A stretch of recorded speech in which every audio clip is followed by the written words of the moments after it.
Welcome to Just Energy Radio with your host, naturopath and medical intuitive, Dr. Rita Louise. We have learned from Einstein's theory that matter and energy are one. Physicists believe that all systems in nature have their own particular way of vibrating. From the swinging of a pendulum to the waves of the ocean to the light that brightens the sky each day, each of these oscillates at its own unique rate. The same holds true for every thought, feeling, event, or word we speak. Each has its own frequency or rate of vibration. What many of us don't realize is when we take everything in our universe down to its simplest form, it is all just energy. Join Dr. Rita Louise on a journey through time and space where past, present, and future collide. Today, what you believe may be called into question. What we want to know is, who made up the rules?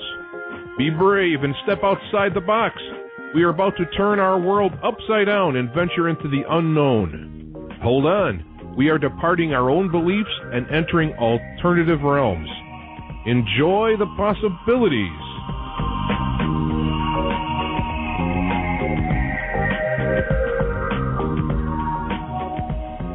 Hello and welcome to Just Energy Radio. I'm your host, Dr. Rita Louise, and thank you all for tuning into the show today. We have two amazing guests on. We have Kerry Cassidy, who's part of Project Camelot, and we're going to be talking about a whole lot of conspiracy, alien kind of things in the first hour. And in the second hour, we're going to have an old friend of the show, Maxine Taylor, on, who has a brand new book out called Move Into the Magic. Don't forget, Just Energy Radio is brought to you by SoulHealer.com. That's SoulHealer.com, and the Institute of Applied Energetics, AppliedEnergeticsInstitute.com. And I wanted to tell you about a number of events that are coming up that I'm going to be speaking at. The first one is actually, it's a fundraiser. It is Paranormal Kick Cancer. And it is a bunch of ghosty people that are getting together and doing presentations for the audience, as well as they are going to do an investigation of Hill House Manor. I haven't been there, but I heard it's pretty spooky. That's being held September 24th in Gainesville, Texas. And again, it's a fundraiser to help fight cancer for children. On October 8th and 9th, I'll be speaking at the Central Texas Paranormal Conference in Austin, Texas. Their website is ctparacon.com. And also there is going to be Dustin Perry, Jeff Ballinger, Dash Beardsley, who's been on the show, Fiona Broom, and the Kling Brothers. Let's see. What else do we got coming up? October 25th through 30th is the ASPE Paranormal Symposium in Taos, New Mexico. Their webpage is aspesymposium.com. At that event, in addition to me, will be our good friend Larry Flaxman, a new friend Scotty Roberts, Edmund Marriage, and Jerry Pippin of JerryPippin.com. Can't miss Jerry Pippin of JerryPippin.com at that event. And then November 5th is the semi-annual History, Haunts, and Legends Conference in really spooky Jefferson, Texas. Speakers all day, investigations all night. It's a definitely you have to go show. Anyway, let me tell you a little bit about Kerry and get her on the air because we have a lot to talk about. Kerry Lynn Cassidy is an intuitive and spent years researching the occult and studying Eastern philosophy. Kerry conducts interviews documenting the testimony of whistleblowers with above top-secret clearances, as well as researchers and experiencers covering all aspects of both reality on and off-planet. She speaks at conferences around the world on the subjects of ET, the Illuminati agenda, mind control, the Matrix, prophecies 2012, and many other subjects. So from Project Camelot Portal, please welcome Kerry Cassidy. Hey, Kerry, how are you? I'm great. How are you? I am wonderful. Thank you so much for taking time out of your busy day and coming on the show. Oh, no problem. It's a pleasure. Kerry, you're involved with Project Camelot, and I have a two-part but related question. One, for the people that aren't familiar with Project Camelot, what is Project Camelot, and how did you become involved with it? Okay, well, we specialize in whistleblowers from Black projects, and what that means is that we talk to people who have worked for the military-industrial complex, if you will, on top secret, above top secret, and that sort of project. And that means that we talk to people who have, in some cases, violated a national security oath, but done it out of a place of conscience because they felt or they came to feel that the information should not be withheld from the public, that there was an injustice being done. And so that is our specialty. As in addition to that, we also interview top researchers, authors, experiencers, and people that have basically dealt with sort of situations and experiences that go well beyond what is considered to be the conventional view of reality. And you guys have been around for quite a while, haven't you? Well, we've been doing this in depth for about 5.5 years. Myself and my partner in Camelot, Bill Ryan. And the way we started was I was a frustrated filmmaker, and I had hit a kind of a Hollywood glass ceiling. I was trying to package independent films based on sci-fi premises that dealt with these very subjects. And I had gotten the rights to something called The Wingmakers. It's got a website called wingmakers.com. It's quite a large cult following. And so I was pitching that as to be made into a movie around Hollywood to various people that are in development for major directors and producers such as Steven Spielberg, Ridley Scott, James Cameron, and so on, and striking out everywhere I went, and except that for the fact that the project itself was an excellent project. And what I realized was that without a track record and without what are called attachments, which means good sort of relationships and even commitments from major talent, like well-known actors, directors, and so on, I wasn't going to get anywhere. So at that point, I picked up a consumer-grade camcorder and decided to go out and do my own documentary.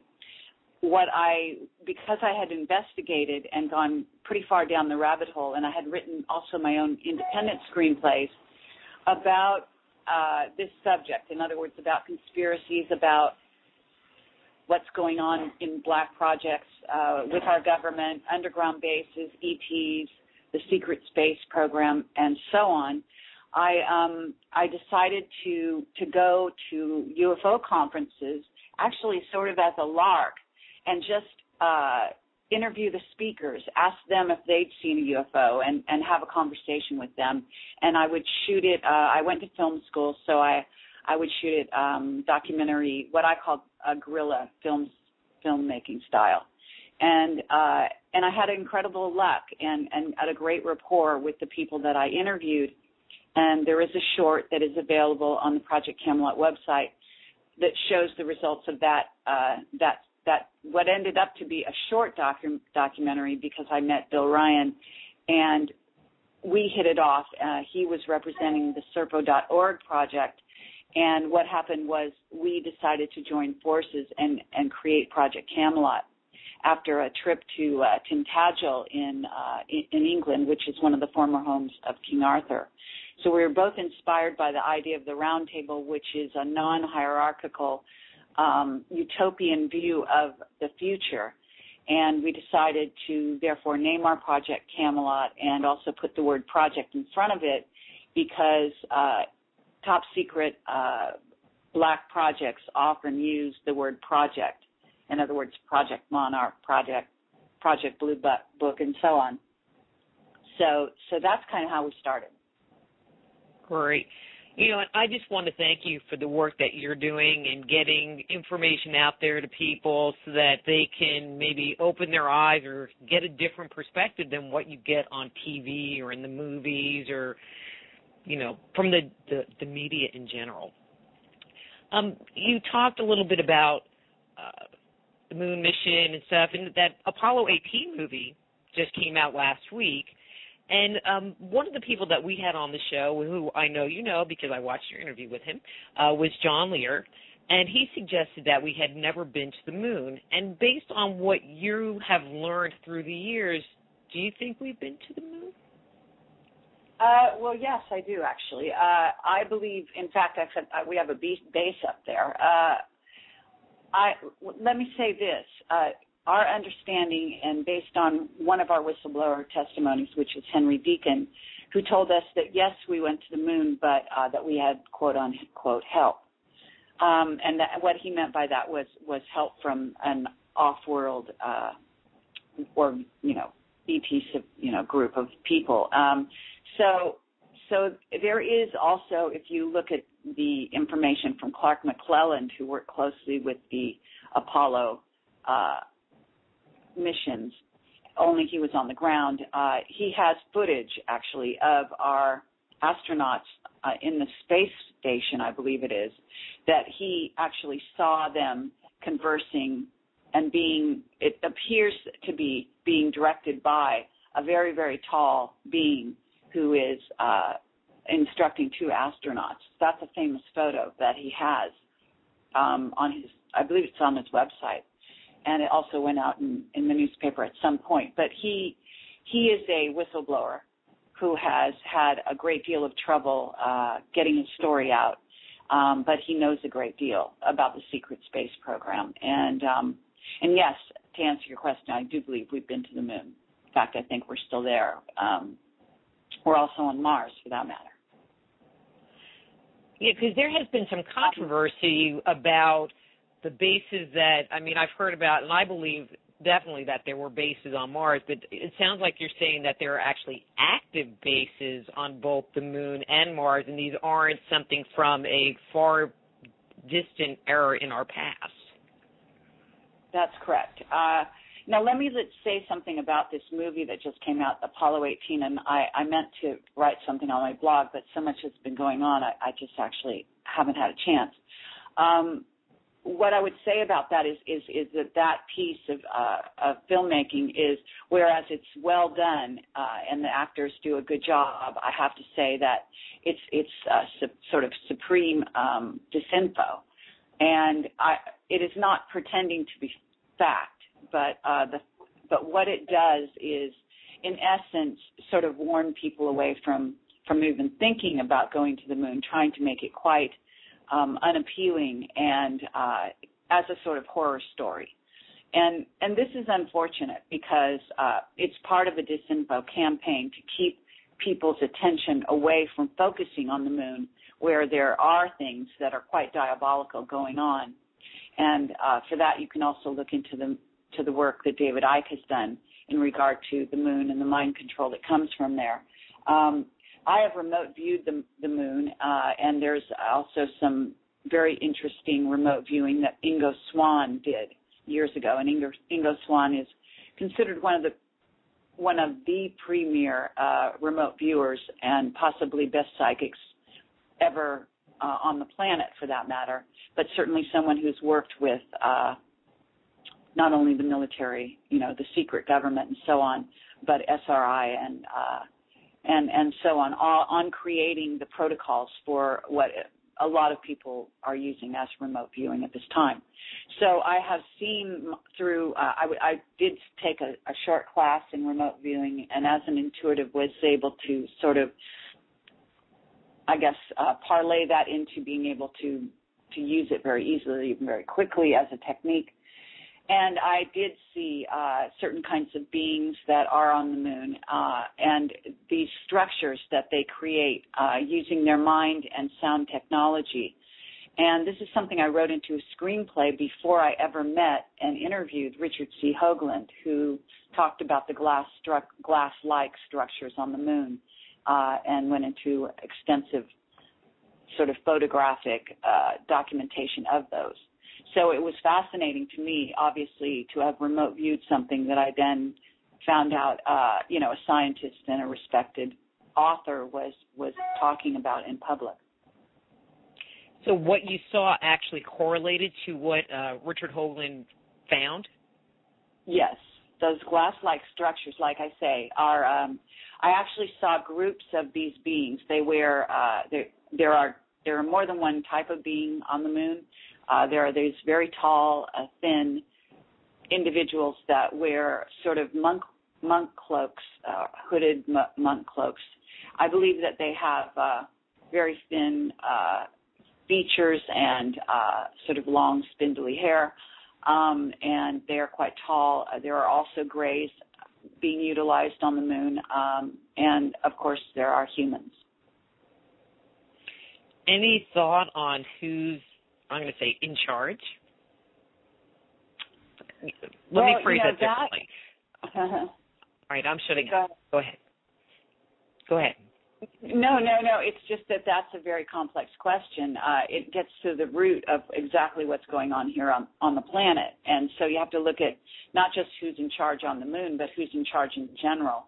And like I said, we can go down that road. It's fairly complex.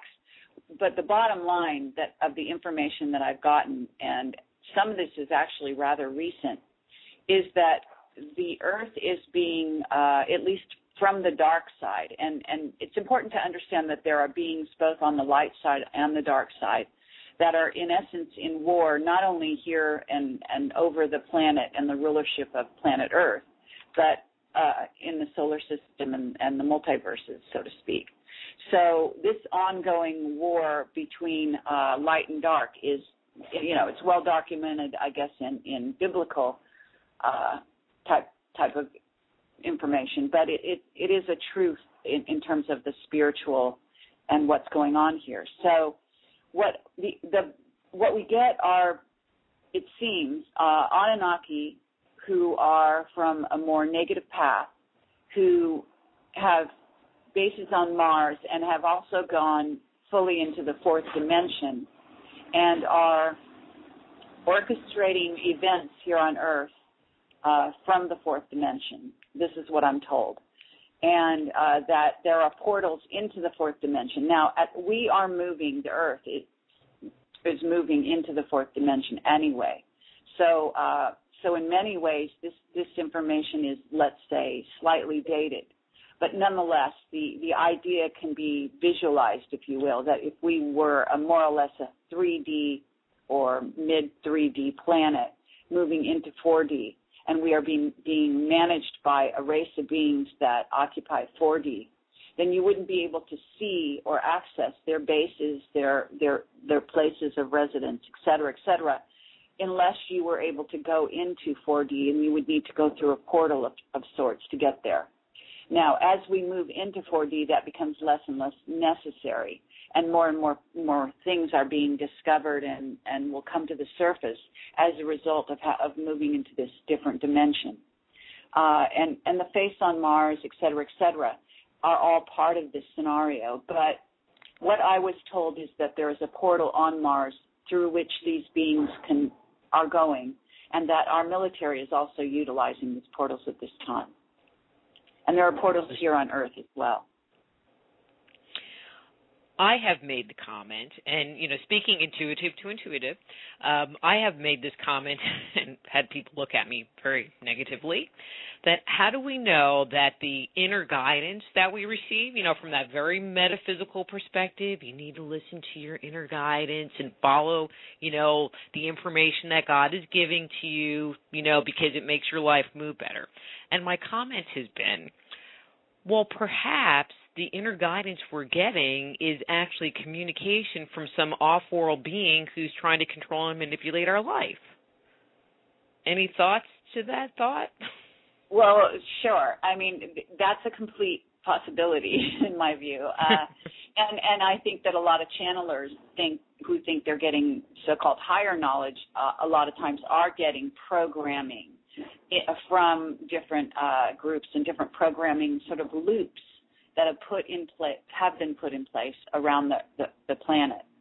And for that information, you can look at my interview with James, who is what he likes to call himself, the creator of the wingmakers.com website.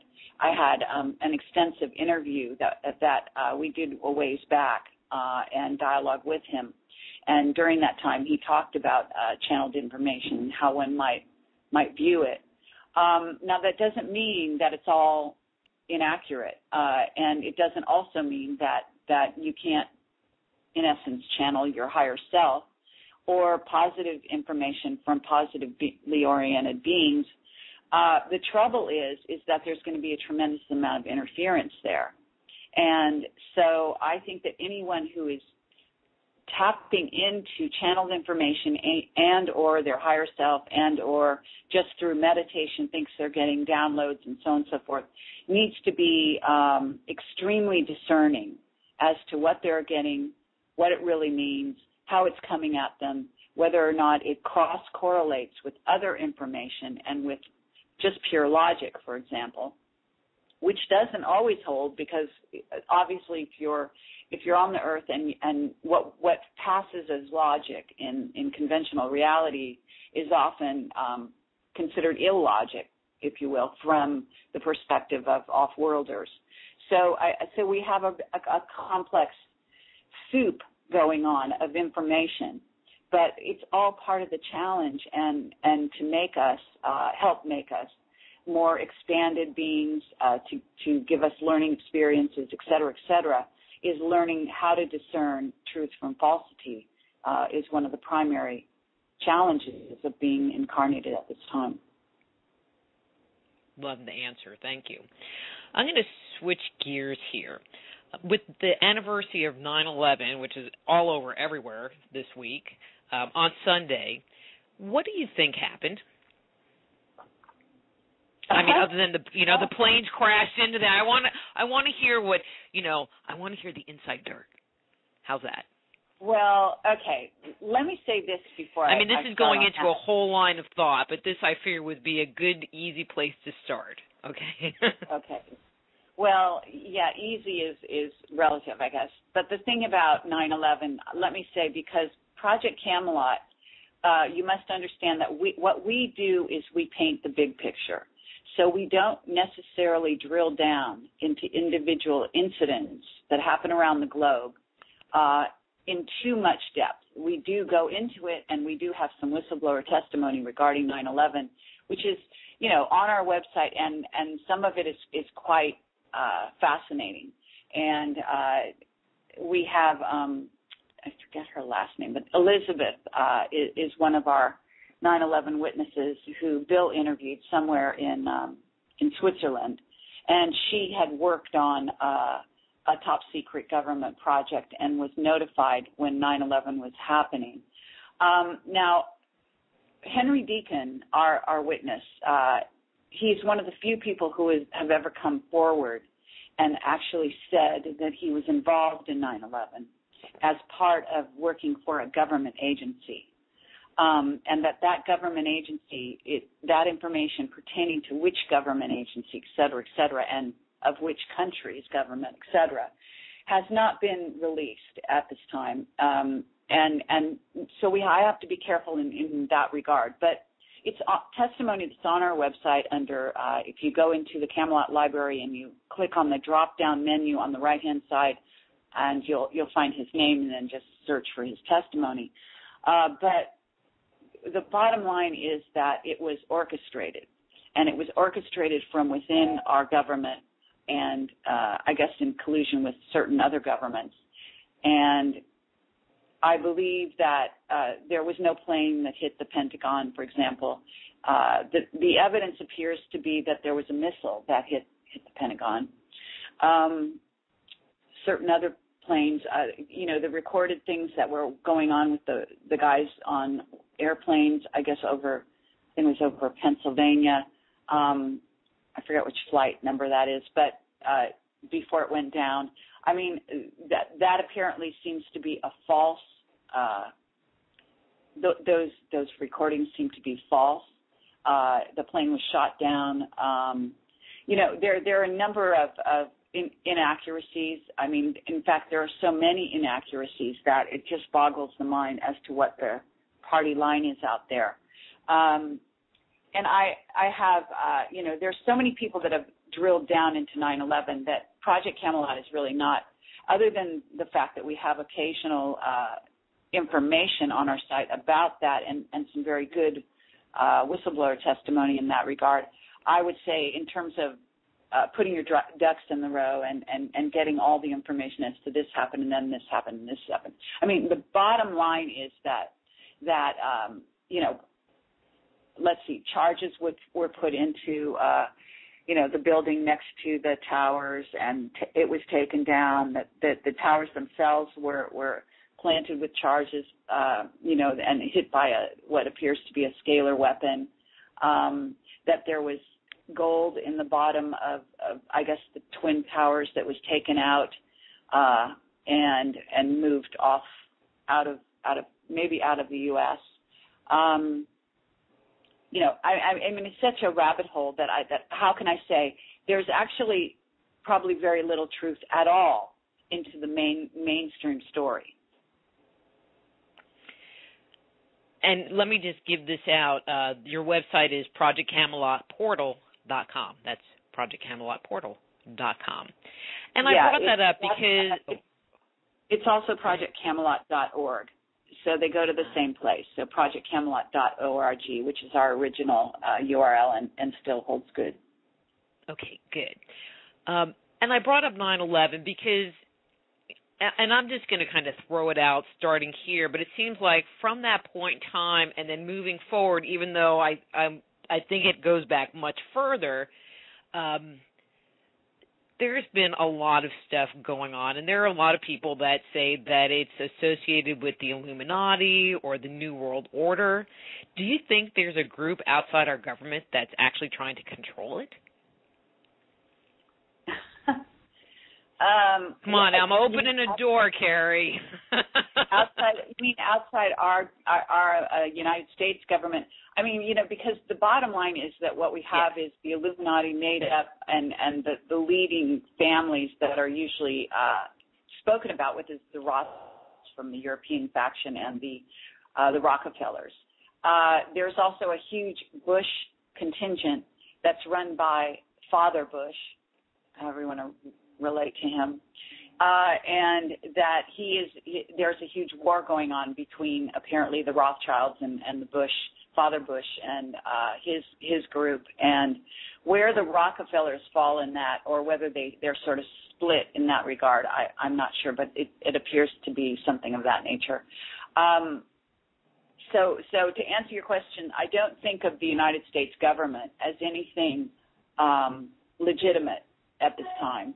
I think of it as a sort of a front piece to a cabal that is running the world, and that is also heavily influenced by various ET races, depending on what the agreement is, with which group. So we have reptilians and greys who are heavily involved with the U.S. military and other things like the Vatican. We have the Anunnaki and we have Nordics who are also very, very much involved with various groups that work with the U.S. government, whether it be the Navy, for example. And the interesting thing is, and I don't know the exact delineation, I may have sort of clues about it, but the Air Force will be, let's say, influenced and sort of run behind the scenes by their sort of contracts with one group, which may be, let's say, the Nordics. And then the Army will be influenced by another group, and so it goes. And so what happens is, and this is kind of, if you want to really pull back from all of that, you can just look at the Earth as a melting pot of races from all over the solar systems, okay, or multiverses or whatever you want to call it. And so what we have are feet on the ground humans that are composites of like a DNA library from around the solar systems. And so we are the troops in the sort of in the material world for off-world civilizations. And therefore those off-world civilizations have vested in our success or failure in what we do here on the planet.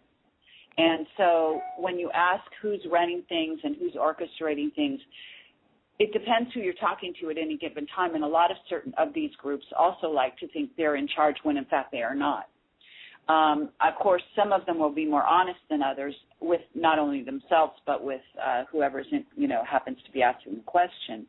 But the bottom line is that that's what you've got going on. And so if you keep that in mind, if you keep in mind that each and every one of us are representatives, if you will, of different racial groups, and the DNA that we are comprised of is something of a melting pot. And so really there are no pure races, if you will, but some of them are more, I guess you might say in sort of a sick way, more pure than others, meaning more pure strains of various races. So you have some beings here, some humans that have more, let's say, Anunnaki DNA than others. Some have more Neanderthal DNA, which in itself may be a composite, and so on. And then, of course, you've got the Pleiadians, you've got Andromedans. I mean, there's so many different races of beings that have genetically re-engineered us throughout history. And for some of that information, you can go to the Voyager books by the Ashiana Dean that I think are quite accurate in terms of laying out the history of interference with humanity that has gone on throughout the. But of course, you can also look at the Zachariah Sitchin material related to the Sumerian tablets to get the Anunnaki sort of investment in our past. And they are apparently still quite active, or at least parts of them are, and so on. So I'm sorry not to answer your question in a simple way. No, you are. It's a complicated question, and there's a lot of pieces to it, and it just, when you start thinking about it, your mind just goes, well, wait a minute, what about this? Well, wait a minute, what about this? I mean, so here's kind of a follow-up question. What do they want? Do they want us? Do they want the planet? What's their deal? Well, that's, again, more, it depends who you're talking about. And now there are some races of beings that have, the raw material is some of the best channeled material that has ever sort of come into being here on the planet. It is not completely accurate, from what I understand, but it's some of the better channeled material. I would consider, if you want to call Ashiana Dean's information channeled, then that would be considered also pretty good information. But in the raw material, there's a designation which is it refers to a being as either service to self or service to others, predominantly. And so what you get are races of beings that are service to self, for example. And in with those races of beings, whether they be reptilians, who as a race are more service to self oriented. In other words, the group mind that sort of animates them, and for the most part, and this is not, there are exceptions, and there are exceptions in terms of groups of reptilians too. But by and large, you could look at that group as having come from a very service to self or service to the group mentality, but it's only their group. So they obviously are coming from a certain point of view. There are other races of beings that are coming to a service to others point of view. So some of these beings are here. Some of them believe the earth belongs to them, like the reptilians. Some were here first, like I believe the reptilians were legitimately here first from the Draco constellation. I think they're descendants of the Dracos, from what I understand, and so on. So it goes. So in answer to your question, it's a mixed bag. From a very political point of view, it kind of doesn't make sense. If they're here and they want the planet, then why get involved in all of this crazy making of the people on the planet? I mean, are they looking for our emotional energy? Are they looking for us to, like, have wars with each other so that they can eat that, it's a well-known absorb fact. it? It's a well-known fact that greys and reptilians live off of, in a certain sense, our emotional energies. So they do create trauma on the planet, and especially fear-based trauma, so that they can then, in essence, sap the energy from the beings here. And you know, that's a purely, I guess you might say, physical or what would you say, maybe a 3D oriented position. You know, it's kind of like a lion attacking a gazelle. They do it because that's in their nature. So in their nature is to sap our energies, to sap the emotional energy, which is probably coming in a form of plasma or kundalini energy, in essence, from the planet, because that's pure energy, and that's how they are allowed to exist. And so you have a weird kind of food chain, if you will, operating in regard to the reptilian and the greys, who in many cases are descendants and or even biological entities that are programmed. So depending on whether you've got a certain race of greys that are legitimately sort of beings or a race of their own versus, sort of robots that are called programmable biological entities. Forget the exact designation. Barry King talks about that. But at any rate, so you have a sort of a food chain in a looser sense of the word going on here. There's also a power relationship and a power battle going on in terms of the various races. And some are more evolved, if you will, than others. And so some have very materialistic concerns with regard to our planet. Some are taking all kinds of minerals, including gold, off the planet even to this day. Some are being facilitated by various agencies of the secret government in doing so. There are contracts with some of these groups. Abductions were part of that. There was an agreement with various Greys and even Nordics, from what I understand, that may have been orchestrating some of this behind the scenes to create a Grey human hybrid that would then take over the Earth. And what is really going on, if you want to step way back, is not only are we, Fukushima, which are changing the atmosphere, and chemtrails and so on and so forth. In other words, this planet is being sort of terraformed to allow for races of beings that are not able to occupy it comfortably at this time. And some of these genetic experiments have been very successful, such that there are races of beings that are even waiting to come and take possession of the Earth after certain cataclysms take place, or they are hopeful of doing so. And as we move into the fourth dimension, we are dealing more and more with these contingents, because the fourth dimension is sort of infested with all different races, many of whom are sort of more limited in the service to self area in terms of their involvement. So it behooves us to move into the fifth and to get out of this sort of range sooner rather than later as a planet. And then you have multiple dimensions going on, and you have multiple timelines as well. So, I'm not sure if I'm sort of going off topic here, but well, I mean, what sounds interesting, I have two comments. One is your comment about the Palladians being negative.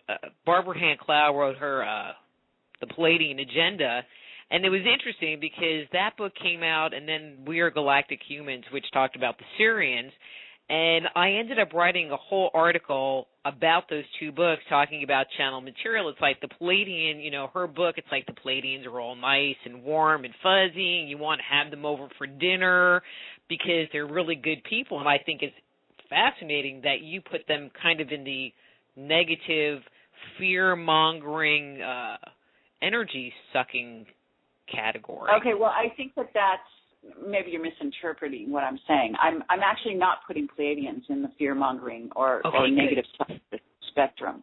What I'm saying, though, is that each group has a proclivity for one side or the other, and I think you're confusing also maybe Pleiadians with Nordics, and that's, these are designations that we're making here on Earth. I am sure that the racial delineation off-planet is much more complex, and what we see as Nordics, which are the tall blondes, for a lack of a better sort of association, could be there can be several races of these beings, and some of whom are more service to self than others, and some of whom are looking out for more materialistic concerns, which doesn't mean that they are as negatively oriented, for example, as, say, reptilians that are living off our energy and want to take over the planet. In other words, in some cases, there is you could see humanity in general as, we are not oriented as service to other beings completely yet. Most of humanity, in fact, are service to self by and large, not, in percentages. Now, we are shifting, and some of us are more sort of balanced in this regard, and some of us actually fall on the more service to others spectrum than others of us. And so it is with the races off planet. So I would sort of caution people who want to generalize too much in terms of saying they're all bad. If a race of being wants to come to Earth and negotiate with us to take off planet some of our resources, assuming they're not the human resources, and we make a negotiation, all they're doing is they're being entrepreneurs. Is being an entrepreneur a negative, sort of designation? Not in my book, okay? I think obviously you need to have a balance. A society, in order to survive, has to have a certain amount of service to self. Even a being must have a certain amount of service to self, even to exist on the planet, in this reality, in this what you call 3D moving into 4D and 5 reality. Because of the demands of the so-called materialistic universe. In other words, you need certain things to survive, and therefore you must obtain them somehow. So it goes. But so just to clarify, actually the Pleiadians, I believe, were here predominantly as service to others, and many of us have Pleiadian DNA and are related to them. And I think that they were also here. Some of these races are also here to right a wrong that was perpetrated in the past by their race through whatever went on in terms of DNA sort of manipulation. So there are karmic debts being paid by races, and I think Pleiadians were one of them. I think that the Anunnaki are another, for example. I think there is a very strong contingent of the Anunnaki that has become more service to others and does look out for our welfare, and so on. How long do you think they have been here influencing the planet, these off-world races? Oh, well, forever. I mean, that's what races do. I mean, there is a trajectory, if you will, and this is something that the secret government is very, very well aware of, which has to do with an agenda. In essence, a group of beings will, begin to develop on a certain planet. If they reach a certain level of development, they will then start to leave that planet and go out and terraform other planets. There's a progression there. Now, what they do in terms of their sort of terraforming, or they're going out as ambassadors of sort of goodwill or to teach, and also to learn and to expand their own knowledge of the multiverses in which we live on the way back to source. Then these kind of explorations are part and parcel of every group of beings that eventually evolves past a certain point. any thought to what kind of measures they would take to get what they want? Well, I mean, let's just look at what's gone on here on Earth, and then look at the things that are being augmented. For example, you could look at Fukushima, and you can see that not only, yes, Honshu, Japan has had, if you look back in the last 10 years, has had repeated large earthquakes in that area. The fact that it had the very large one that then destabilized the nuclear reactors in Japan has made Japan possibly unlivable, and that there are some future incidents that may also augment that, was an attack. Now, that group, which is involved in a certain complicit group of the Illuminati, for a lack of a better title, has an agenda.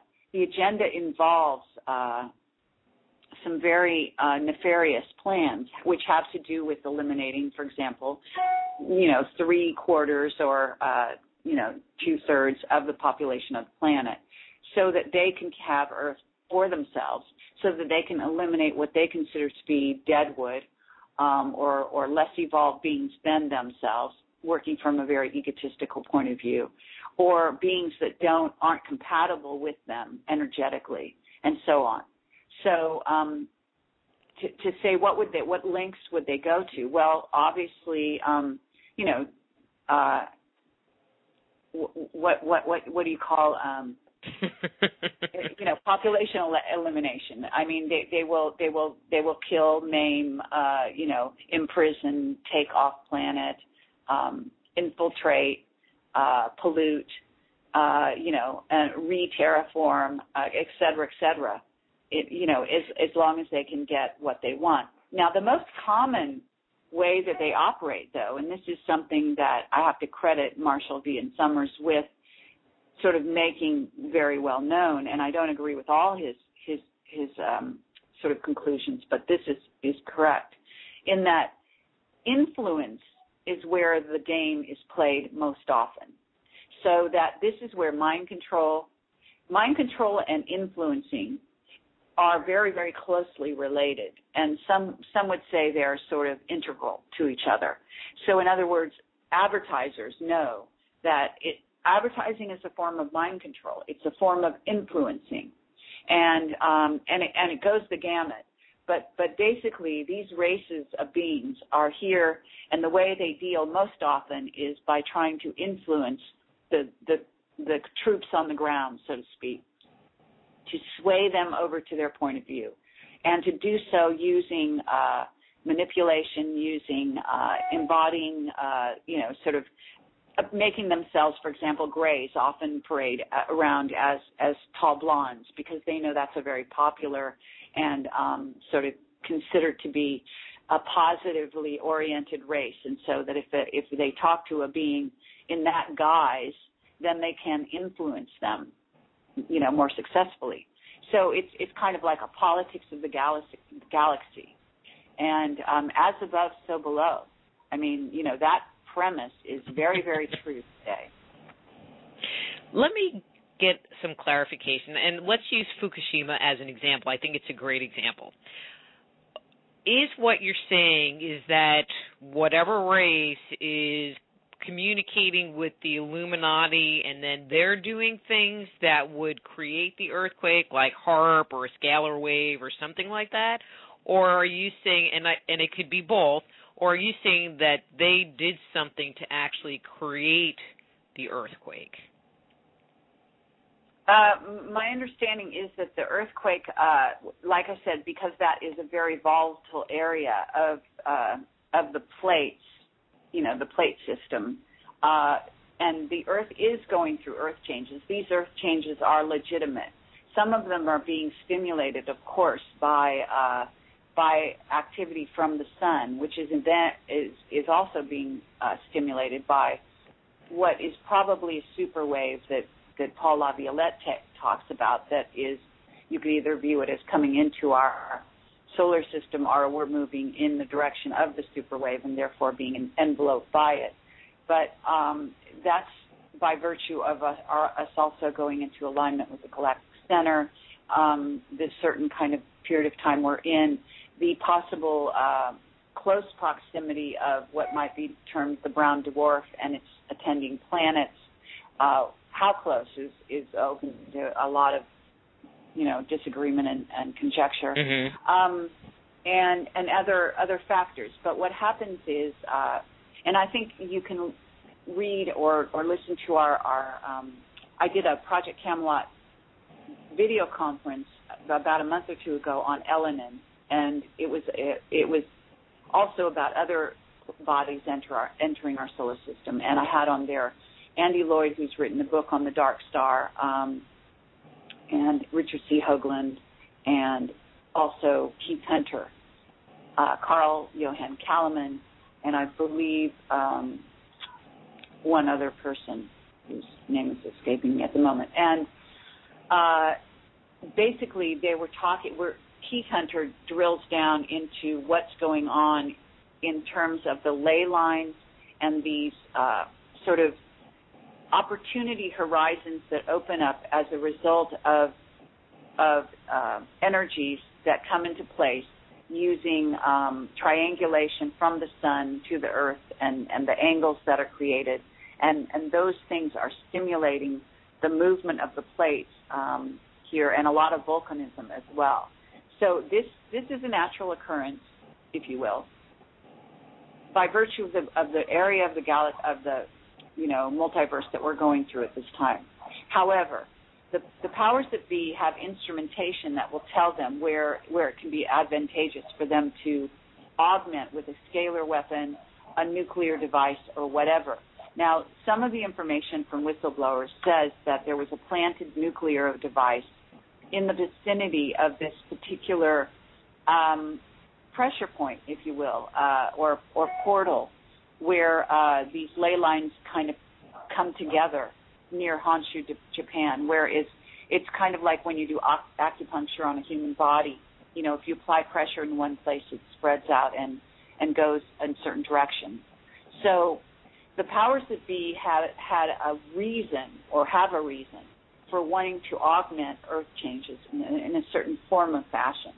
And they literally have Cray computers that have been documented being underground in places like Colorado by Dr. Bill Deagle and others, where they can triangulate and they can strategize what is, if they do something here, if they push this here, what will be the outcome, and what will be the possible outcomes, and what are the percentages of possible outcomes, et cetera, et cetera, et cetera.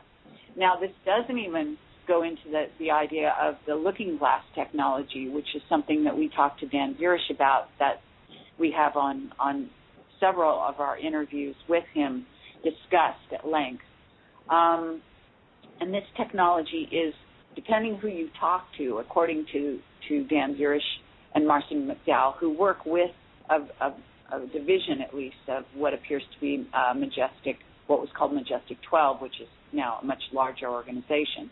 But at any rate, that technology has supposedly been shut down or is in the hands of the U.S. And basically they will kill or control anyone or any country or any government that tries to activate that technology. But that involves an ability to see into the future, and it comes from an ET race or races.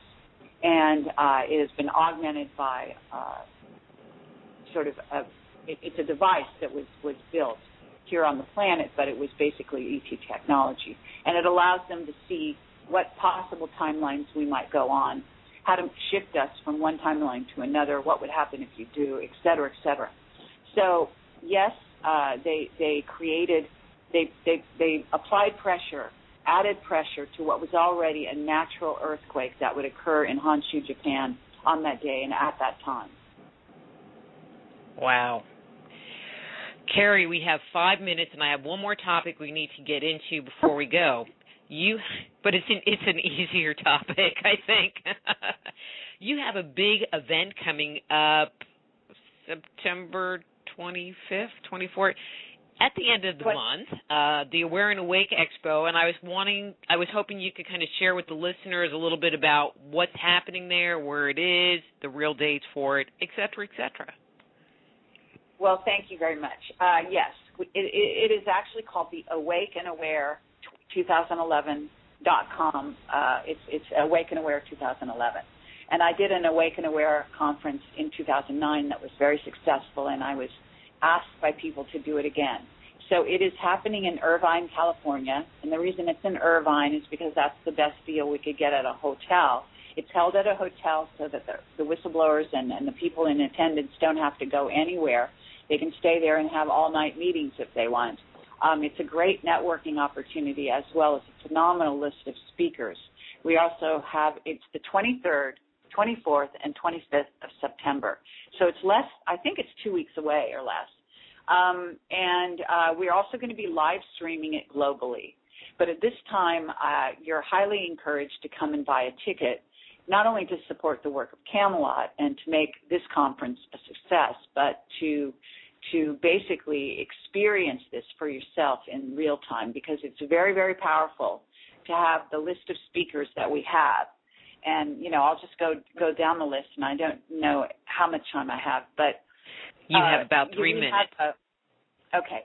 AwakeandAware2011.com is the website. You can go there and see the list of speakers. But just to go over quickly, we have David Wilcock, Richard C. Hoagland, Graham Hancock, Bob Dean, Richard Dolan, myself and Bill Ryan, Sean David Morton, Nassim Harriman, Miriam Delicato.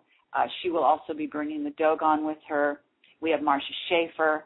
And we also have Jordan Maxwell, who will be part of the panel discussion on Saturday night and will also be in attendance on the Friday night and have a booth there.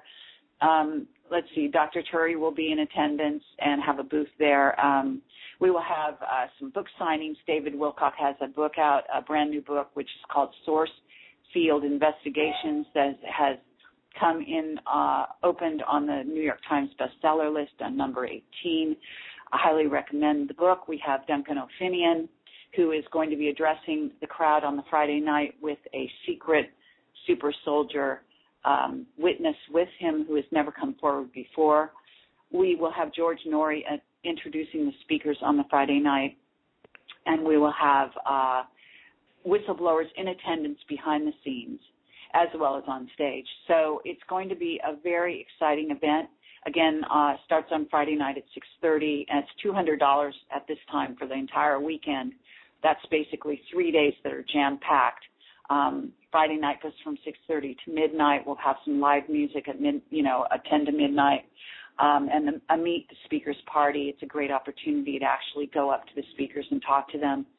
And then all day Saturday from about 8:30 until midnight, we'll be going nonstop. Cynthia Crawford will be doing a contactee workshop during the dinner hour because there's no other time to do anything. And let's see, Richard Hoagland will be rolling out his latest investigations regarding Elenin and a few other planetary bodies that are incoming to our solar system. So that will be extremely exciting, and I assume that he's going to go over the time allotted. And then all day Sunday again. So for the price, it really is, I think it's probably one of the cheapest conferences out there, bar none. And, at this time, we do think we will sell out. I think we have sold about 380 tickets or thereabouts. We can fill the room with around 700 people. And then, again, we're going to live stream around the world, and really an unprecedented it's going to be like a live aid event in which we're going to have group screenings around the world, and we're setting that up now. So if you want to hold an event in your city and you can't come to Camelot and in Irvine and on that weekend, then I encourage you to live stream it as a networking event in your area, and come to AwakeandAware2011.com for more information. Thank you. All right. Well, your timing is perfect because we have 20 seconds left. Carrie, thank you so much. You were wonderful. Very informative. Even when you thought you were just kind of going along, very, very informative. Thank you. Okay. Well, thank you. And we got to go. All right. So I will. I hope you would come back on. I really enjoyed this. Thanks so much, Rita. I enjoyed it too, and happy to come back. All right, thanks. That was Carrie Cassidy. Her webpage, projectcamelot.org, and Awake and Aware Expo 2011. We'll be back with Maxine Taylor after these words from our sponsors.